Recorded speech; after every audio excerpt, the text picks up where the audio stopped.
consecuencia, se le concede el uso de la palabra al senador Roberto Gil Suar para presentar el dictamen a nombre de la Comisión de Justicia en los términos de lo dispuesto por el artículo 196 de nuestro reglamento. En el uso de la palabra, señor senador. Gracias, señor presidente.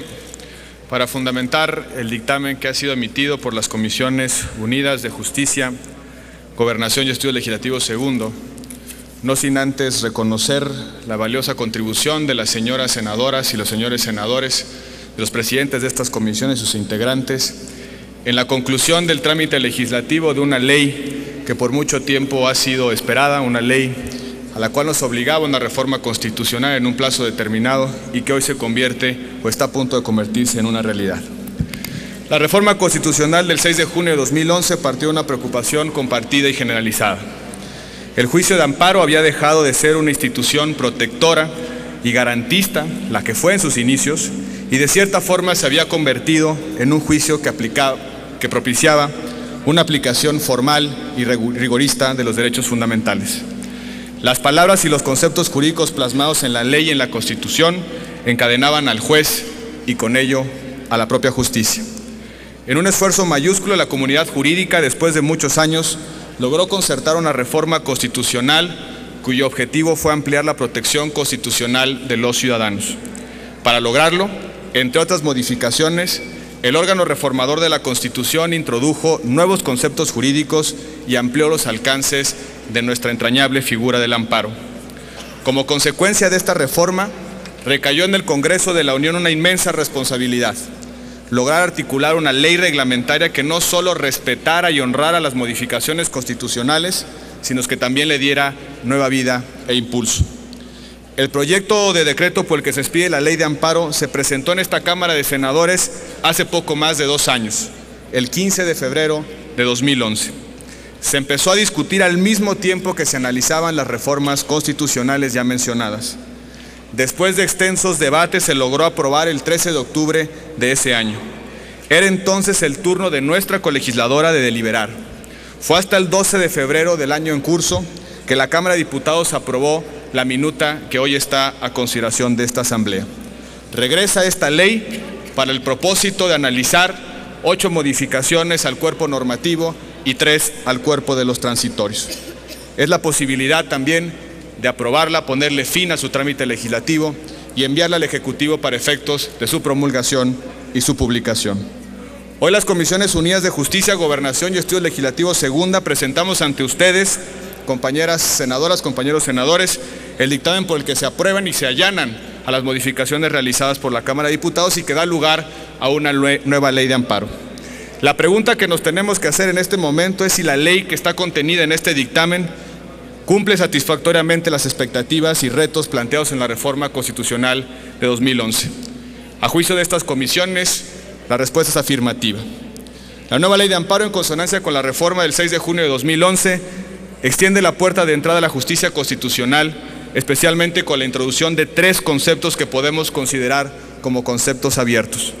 Si bien estos ya estaban presentes en la jurisprudencia de la Corte Suprema de nuestro país, hoy se convierten en contenidos de nuestra propia legalidad. La ley los acoge y les da pleno reconocimiento.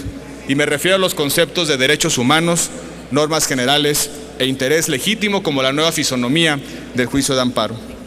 El primer concepto modifica el tipo de derechos que pueden ser afectados por la autoridad y también tutelados por el propio juicio de amparo. El segundo, el tipo de normas que están sujetas al control constitucional. Y el tercero, abre la posibilidad a más personas para la legitimación en la interposición del juicio de amparo.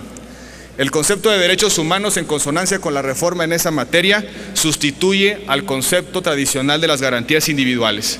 Y esto permite que se protejan no solamente los derechos consignados en la Constitución, sino también aquellos que se encuentran recogidos en los tratados internacionales de los que el Estado mexicano es parte. Lo anterior se traduce en que en la esfera jurídica de los gobernados se introduce una pléyada muy importante de derechos, el patrimonio ético de la humanidad labrado con mucho tesón a lo largo de nuestra historia. El concepto de normas generales sustituye al de leyes respecto de las normas que pueden afectar a las personas y que pueden ser materia del control constitucional. De nuevo, esto es un elemento cuya aparición no es novedosa, pues ya estaba presente en la jurisprudencia, sin embargo, hoy se encuentra explicitada en la ley de amparo. Esto permite al juzgador mayores márgenes de certeza sobre la materia que está sujeta al control de constitucionalidad. El concepto de interés legítimo viene a acompañar al antiguo concepto del interés jurídico, el cual se ha identificado como el derecho subjetivo que tiene cualquier persona para interponer el juicio de amparo y con ello obtener la protección de la justicia federal. A través de este concepto, las personas estarán legitimadas a interponer dicho juicio cuando se afecte su esfera jurídica, no solo de manera directa, sino también en virtud de su especial posición frente al ordenamiento jurídico. Lo anterior amplía la protección constitucional, pero con esta nueva ley, dicha protección se otorga sin necesidad de acreditar una determinada calidad frente a la materia en litigio. Y eso me refiero también a la defensa de los derechos humanos que se logra a través de la facultad que se reconoce en esta ley de la Suprema Corte de Justicia de la Nación de emitir con efectos generales declaratorias de inconstitucionalidad. Es un elemento de la mayor importancia para el acceso efectivo a la justicia. Pues bien, estas permitirán que mediante la expulsión del sistema de normas que han sido tachadas por inconstitucional después de la reiterada jurisprudencia de las salas o del Pleno de la Suprema Corte, las personas ya no tengan que acudir nueva cuenta a los tribunales para evitar que esa norma siga siendo aplicada. Se rompe así las desventajas que se suscitaban entre ciudadanos que no tenían acceso pleno a la justicia para pedir el amparo y obtener la protección de la justicia federal. Estos y otros cambios contemplan esta nueva ley de amparo que debe ser vista como el nuevo piso de nuestra justicia constitucional, pero también como el nuevo modelo de protección de los derechos de las personas y de los ciudadanos. La introducción de los conceptos a los que he hecho referencia permitirá, por la apertura del contenido de sus propias circunstancias, que la discusión continúe, que deje los recintos parlamentarios con la aprobación que inmediatamente después de esta discusión se realizará, para que esa discusión constitucional se resida en las Cortes y sobre todo también en las universidades. Ahora será el turno de los juzgadores y de los gobernados de hacer que la ley que hoy proponemos tenga plena virtud aplicativa y sobre todo que sea una realidad en perpetua construcción. Quienes le darán vida a esta ley, por tanto, no seremos más los legisladores que hoy concluimos nuestra intervención, por lo menos en este momento.